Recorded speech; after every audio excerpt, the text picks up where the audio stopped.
What other ways there are to counteract these critiques. The first thing I would say, Rahila, is if you sense, if you're actually facing somebody who's asking you about this, any particular issue, if the person is combative, if the person is angry, if you sense that the person is actually attacking in order to defame the Prophet ﷺ, to malign the deen, or to malign you, then I would just say you walk away.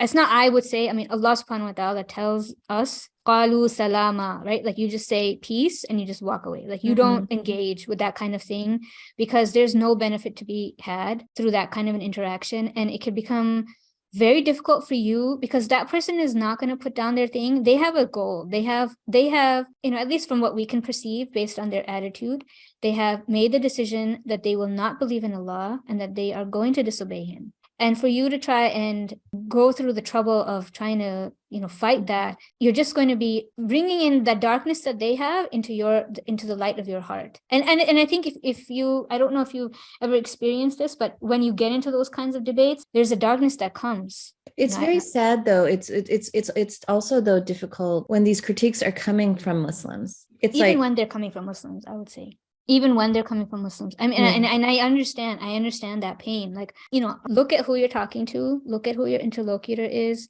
If the person is someone who seems like they were sincere, if they're angry, they're combative, just don't engage, don't get into it. If they are sincere, if you feel even any level of like they want to sort of get it, they might be hurt, they might be upset, encourage them to find out. If you have the answer, if you are comfortable answering, if it's a hijab question, or if it's a salah question, or if it's a polygamy question, and you already get those answers and you don't have an issue with them, explain it from your heart, say Bismillah, and you tell what you can, right? And if you don't know the answer, if it's something that it's something more sensitive for you, that you yourself are struggling with, and we all struggle with things. That's not a problem. Encourage them to seek the answer from those who know, and have yourself go out and seek.